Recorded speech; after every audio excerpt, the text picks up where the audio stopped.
Can tasting be objective? Let me rephrase. Can technical wine tasting be objective? Well, usually my answer is yes, because that's what sensory scientists deliver, objective tasting data that are free of cognitive biases. But I received a lot of pushback lately where the notion of tasting objectively is decried as nonsense or unrealistic by many influencers wishing to transform the wine industry practices. They are claiming that all tastings are only subjective. But don't hear me wrong. I know from having studied them in depth that differences among people exist in terms of their tasting skills. We have different sensitivities to aromas and taste, different skills to describe sensory perceptions. All these differences come from our genetic makeup and our cultural and home upbringing. So yes, our personal experience of wine is subjective. But is the pushback against the scientific way of conducting tasting, meaning sensory science, or is it against the idiosyncratic wine tasting protocol that wine experts have dictated to the industry and the public?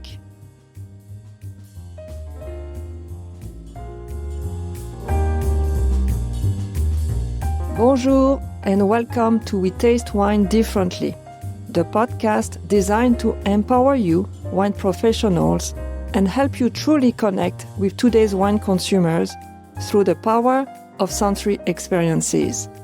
Each week, we will explore practical, science-backed methods and actionable insights rooted in sensory and consumer science to transform how you taste, talk about, and present wine, ultimately enhancing the tasting room experience and building long-term relationships with your consumers.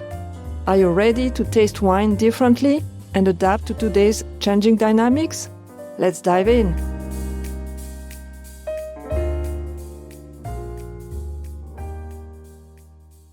Welcome to today's episode of We Taste Wine Differently. I'm your host, Isabelle Lesschaeve, wine sensory scientist, educator, and tasting coach. Can tasting be objective as the Merriam-Webster dictionary defines it? Objective is the lack of favoritism toward one side or another. It's being free from bias. Can technical tasting be free of bias? To answer this question, we first need to acknowledge two different types of wine tastings. There is the wine tasting way you've learned at the wine school, whether you call it the 5 S's. Remember, you see, you swirl, you smell, you sip, and you savor. Or maybe you learn with the deductive method from the Court of Sommeliers, or the systematic approach to tasting from the WSET. And there is sensory tasting, the method that I advocate, which is the scientific method of evaluating products with our 5 senses. These are different methods to assess wine characteristics, but lately have been amalgamated under the term sensory tasting. And that has led to many unproductive discussions online and offline. So the question I want to discuss with you today is the following. Is sensory tasting by default biased and subjective because it is conducted by humans? Or is one approach, the sensory science approach, more objective than the traditional wine tasting approach? First, let me set up the context. I'm discussing tasting objectivity in the case of wine technical evaluation. I'm not talking about tasting with consumers at your tasting room or during events. I'm talking about you, wine professionals, when you taste wine as part of your work duties, whether it's production, quality assurance, or commercialization. Most of these duties are led through your expertise. You're expert in the product in and out. So in today's episode, I will first dive into what expertise is.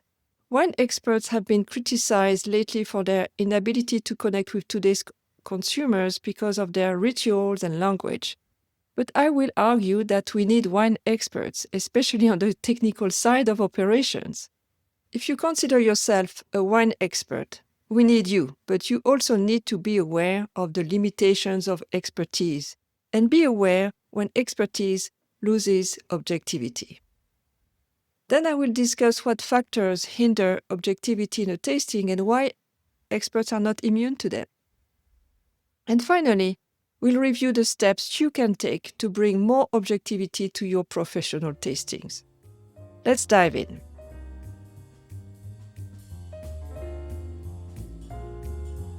I never thought I would come to the defense of wine experts. We usually argue more than we agree, but there is a place for wine expertise that we can't deny. But it seems neglected in the debate I mentioned earlier. Yes, wine experts have their legitimate place when it comes to defining product integrity, its compliance with local rules and regulations, and its marketability. If you want product experts to make wine, detect any off flavors or tastes during the winemaking process, and post-bottling. You want experts to assess product compliance to award an appellation of origin. So yes, we need experts, but not everywhere and not for every aspect of running a wine business. Because once you become a wine expert, you're no longer a normal consumer. There is so much academic evidence that experts do not perceive wine in the same way as normal people, meaning non-experts in wine, would do. Because experts tend to detect more aromatic nuances than non-experts, they tend to have lower threshold to detect certain aromas or taste. They tend to have an extended wine vocabulary, more technical than descriptive. For example, they would say it smells VA, volatile acidity, instead of nail polish remover, or it has strong tannins to describe what we call astringency. Basically, they associate perceptions with the cause of the perceptions. Because they troubleshoot the wine, they judge it, that's their job, rather than just describing it for the sake of it. And I would add that experts use a top-down process to assess wine, contrarily to most consumers, and we will talk about that more later.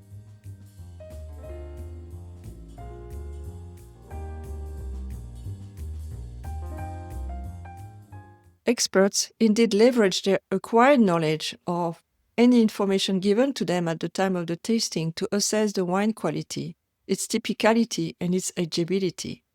So to judge these aspects, quality, typicality, ageability, experts need to be specialized in a particular wine region or a particular wine style. Yet, wine is so diverse as a domain that it's difficult to generalize expertise, because wine expertise is not solely built on textbooks, but on sensory experiences and what experts remember from them. And that's where expertise can become more subjective than objective. Here are a few examples that came to mind when I was preparing this episode. When New Zealand launched its style of Sauvignon Blanc decades ago, they were heavy on tropical and green notes. While many Sauvignon Blanc experts called them faulty, they didn't fit the established norm for Sauvignon Blanc, and yet we know the commercial success of this style of wine. On the same line, understanding the different winemaking philosophies between the old world versus the new world reminds me of one of my former bosses who used to tell me that Australians taught French winemakers how to make hygienic wine, because French wines were full of faults, according to him. He referred to what some described as complexity, a touch of Brettanomyces here and there. So for Aussies, Brett was a big no-no, an infection and a major fault. For old world winemakers, it seems to add layers of complexity, but the debate is open. Another example I often quote in my courses is the disagreement between two very well-known wine experts, Jancis Robinson and Robert Parker Jr., when they debated about Chateau Pavie, and I think it was vintage 2003.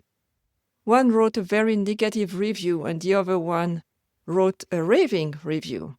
So which expert do you trust when it comes to wine recommendation then? I understand that's one pushback from today's wine consumers. They don't trust experts anymore. So wine expertise is subject to the expert's specific domain expertise.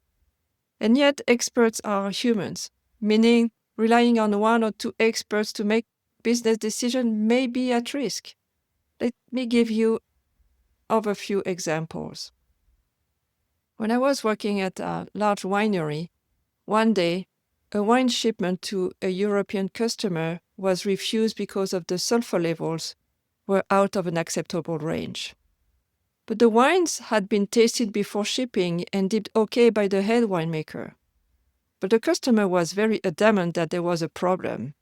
That's when we realized that the head winemaker had a high detection threshold for sulfur and he didn't pick it. So relying on one person can put your business at risk. Another example that came to mind, one client sent me his wines for me to describe their flavors using, my sensory approach to tasting. And I picked up a slight bell pepper note in one Cabernet Sauvignon. I tasted blind. I didn't know it was a Cab. But you see, I'm very sensitive to pyrazines, especially the compound responsible for the green bell pepper aroma, the 2-methoxy-3-isobutyl pyrazine. My client was almost offended, I'm sorry about that, and he ordered a chemical analysis of his wines, which came back with the following statement, pyrazine concentration is below the detection threshold. So was I wrong? Maybe, but the thing is, a detection threshold isn't a fixed value. It's a distribution. Imagine a bar chart. It looks like a bell curve. You have people on the left who need a lot of pyrazine to detect the bell pepper aroma, and the people on the right who are very sensitive, and the majority of the people are in the middle of the graph. So the threshold is the concentration where about 50% of the tested population falls. So I'm really on the right side of this distribution, of threshold. So if you want, to make sure that there is no green pepper in your cab, you can hire my nose and I will certainly be more sensitive than any chemical analysis. Same thing for TCA, the compound responsible for the cork taint. However, I will be useless for detecting acetaldehyde, the VA compound, because I'm not that sensitive. So does wine expertise ensure objective tasting? The knowledge and experience of wine experts can surpass some sensory blind spots, such as low sensitivity to certain aroma or taste compounds. And for example, many people are bitter blind. They can't perceive bitterness at normal concentrations. Expert tasting conclusions can be objective when it's a matter of troubleshooting technical problems with their defined areas of expertise and sensory skills. But whether you consider yourself a wine expert or a very trained wine professional, what is critical to remember is that you need to be aware of your own limitations, your different sensitivities, or, your cultural biases, which can be blind spots leading to misinterpretation of what you taste in wine.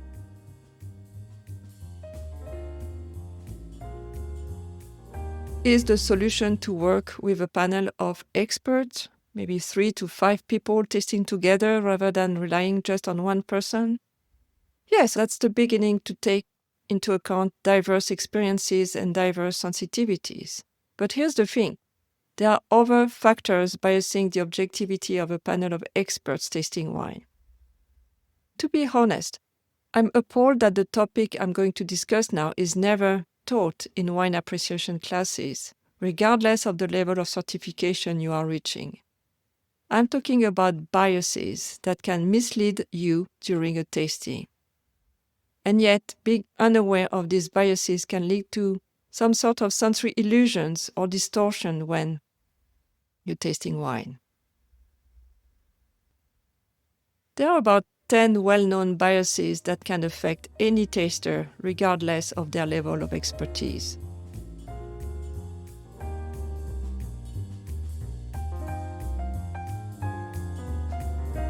These biases fall into 2 main categories: physiological, where your senses trick you, and psychological, where your mind takes over your senses. These errors are usually out of your control and you won't notice them. Let's explore a few that are particularly relevant for us in technical wine tastings. If you want to go deeper into tasting biases, I have a pre-recorded masterclass dedicated to this topic. I cover the 10 biases and the sensory practices you can implement to mitigate them. It's called the bias-free tasting method, and I will add the link to it in the show notes. Let's start to review a few of these biases and the most challenging one for all experts out there, the bias of expectation or anticipation. As a wine professional, your prior knowledge or information preframes your sensory perceptions. I have described in episode 3 the color experiment by Gilles Moreau and his collaborators that tricked many wine experts. If you remember, the researchers created a perceptual illusion where a white Bordeaux wine was artificially colored in red using an odorless dye. Then they asked a panel of 54 wine experts and students to describe the aromas of both the original white wine and the same wine colored in red. The findings showed that when smelling a white wine with a red color, all of a sudden your brain filters any sensory inputs that seem at odds with the expectation of, hey, this is a red wine, what I'm seeing, and therefore I'm tasting a red wine and should expect only red wine aromas. Just a side note here, that's what I called earlier a top-down process. The knowledge you acquired determines what you perceive from the top cognitive brain to the senses. In contrast, the bottom-up process that most naive consumers use start with what we sense and go up to be interpreted based on our knowledge. So these expectations are real, and this bias can lead to unfair quality assessments, whether negative or positive. For example, if you know a wine is from a less prestigious region, your brain might subtly reinforce an expectation of lower quality regardless of its true characteristics. For your customers, a wine price point or its vintage or even the name of your brand can unconsciously set their expectations before they even taste your wine. Again, it can affect their judgment positively or negatively. And as professionals, we must be aware that our own expectations about wines or those of competitors can bias our assessment. And I'm catching myself when it happens, sometimes after the fact. The other day I was tasting an American hybrid wine, a Maréchal Foch, and my brain was chatting. It's going to smell like Concord grapes or maybe grilled meat. These are the two attributes I often perceive in hybrid wines. And of course I was wrong. None of these attributes were there because I caught my thoughts in time. So the most efficient way to mitigate the expectation bias is to taste blind, without any information communicated to you about the tasting objective. Meaning you don't want to know what's the desired outcome or the decision to make. You don't want to know the identity of each wine or its technical sheet. I realize it's not the common practice in technical tasting, and it's not always possible to set up a tasting that is blind on all of this information. But the less you know, the less biased you will be. Otherwise, you taste with your brain and not your senses. The second bias I want to talk about is the halo effect. This occurs when a strong impression of one characteristic unconsciously influences your rating of another, even if there is no actual correlation. Taking the Maréchal Foch wine that I tasted, the color was deep purple, and my brain started to chat again, screaming, "Ooh, deep color, high astringency, drying mouthfeel," when in fact the wine I tasted after was very smooth, not very tannic at all. So be careful with the halo effect, especially when you're grading a wine using the deductive method or the WACT, systematic approach to tasting. Don't let one perception influence the evaluation of another perception. Let's move on to mutual suggestion.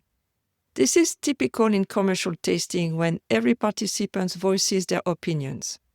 So mutual suggestion occurs when one taster's response, especially from someone experienced or maybe with a higher status, influences your own opinion.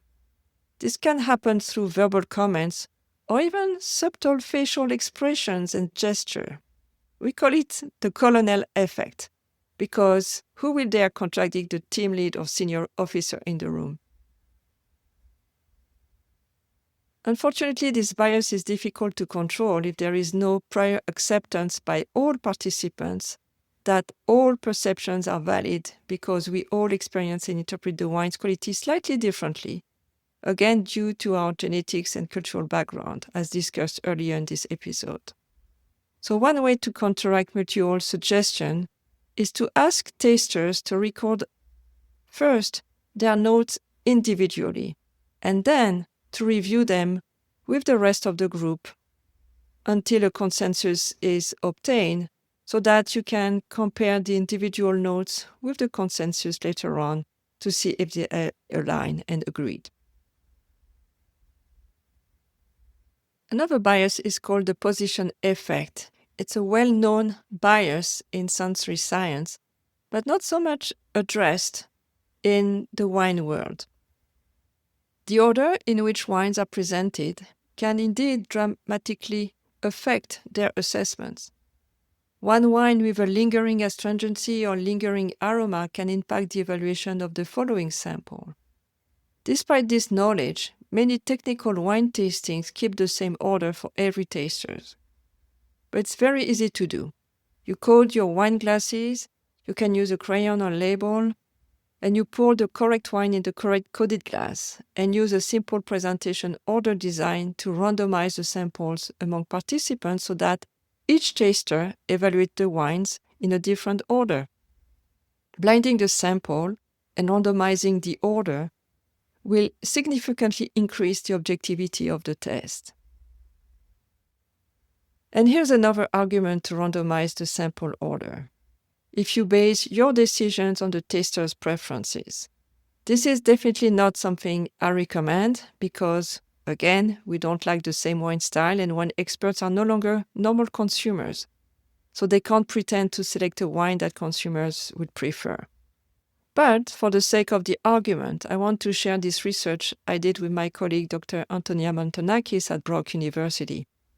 We showed that in short flights, when you taste 2 or 3 wines, tasters often prefer the first wine, what we call the primacy effect. While in longer flights, when you taste 4 to 5 wines, the last wine often gets preferred, what we called a recency effect. So you don't want to select the wrong wine because of an experimental bias. Randomize the sample orders, that's simple to do, and I highly encourage you to do that. The last bias I want to touch upon is physiological. It's called the sensory adaptation. This physiological phenomenon causes our senses to become less responsive with repeated exposure. If you repeatedly sniff the same wine in a short period, its intensity will rapidly decrease as your olfactory receptors become saturated. It's like the aromas of a delicious meal disappearing after you've been in the kitchen for a while. If you keep smelling and tasting without a proper break between samples, you're going to saturate all your sensory detectors, olfactory, gustatory, and the chemesthesis. You need to come back to your baseline. And really, I don't understand why palate rinsing is not mandatory in professional tasting. It is mandatory in sensory tasting, again, to minimize biases and increase objectivity. Because rinsing your nose and your palate is the best way to get rid of sensory adaptation. Going back to our question, can technical wine tasting be objective? The answer is yes, if you minimize these biases I just reviewed. Self-awareness is your best counter to many psychological biases. Simply knowing these biases exist and how your brain can filter information is the first step. It helps you become more open to assessing descriptors independently and staying focused on the wine itself rather than external pressures. So if you work with a group of experts and minimize the best you can the expectation and halo biases, prevent communication to avoid mutual suggestions, encode the wine glasses and randomize the orders of services, plus impose a mandatory palate rinsing and break between samples, you will start getting closer to tasting objectivity. But then, how do you ensure objectivity in the data collected from tastings? That's the Achilles heel of professional tasting. The tasting protocols are indeed either freeform, like let's take the wine and talk about them, or very structured, using the detective method, for example, and there are biases due to this very rigid format. So I mentioned the halo effect, but there are a few more. So that's where sensory tasting, following the sensory science methodologies, sets itself apart as far as objectivity is concerned. Sensory science methodologies are designed not to judge quality, as I mentioned in episode 3, but these methods focus only on panelists' perceptions of the product.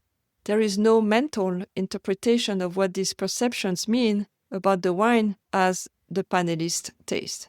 The interpretation is made based on the data collected and after the tastings. In the context of professional tasting, in support of production, quality assurance, or commercialization, sensory tasting methods address two types of questions. Are the wines in the set perceived as being different? For example, if we have produced 3 wines from 3 different clones of Sauvignon Blanc but made with the same winemaking conditions, do they deliver the same sensory profile? And if they are different, the second question is, how are they different? Is it a question of intensity of the typical Sauvignon Blanc notes, or are they different, distinct aromas delivered by the different clones? To answer these two basic questions, we use different methods depending on the resources we have available and the constraints in which we operate. But all these methods ensure that the data are collected independently, there is no mutual suggestion here, in an environment that is free of distraction. The data are reliable. Either we collect data from a large panel, 20 people or more, or we replicate the tasting twice or 3 times to assess the panel repeatability so that we have confidence in the data analysis. And the data are analyzed for statistical significance, meaning we check if the results is due by chance or if the responses given by the panel are homogeneous enough despite their inter-individual differences. We know it's normal. We all differ in our sensory abilities due to genetics, upbringing, and cultural background. So when the agreement among tasters' data is strong enough, despite the natural variation in sensory perceptions, then we can be confident the data are meaningful. And that's how we get closer to tasting objectivity when we implement sensory tastings. Because objectivity in technical tasting is critical when you base your business decision on these technical tastings. Would you agree? So I invite you to listen to episode 3 to learn more about sensory science, and I will add additional resources in the show notes to learn about specific methodologies. I didn't want to go into details here. And I'm also available to review your circumstances and help you start collecting more objective tasting data for your operations. So feel free to contact me with your questions using the link I included in the show notes. So it's time to recap. To the question, can technical wine tasting be objective? I shared with you today that despite their deep wine knowledge and experience in the field, wine professionals and experts are humans, and they too have sensory blind spots, and they can be influenced by what they know. So no, most technical wine tasting can't provide objective data unless tastings are controlled and designed to remove the well-known cognitive and physiological biases. We talked about expectations, halo, mutual suggestion, position effect, and sensory adaptation. Finally, I gave you the first steps you can take to minimize these biases in your future technical wine tasting. If you have any questions or want to challenge me on tasting objectivity, feel free to contact me at innovinum.com/contact. It's innovinum.com/contact. And I will be happy to answer your questions.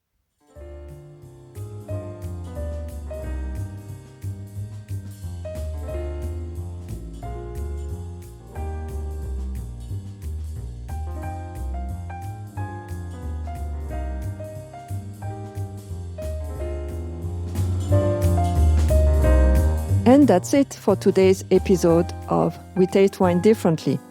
If you enjoyed it, please subscribe or follow the show wherever you listen to podcasts.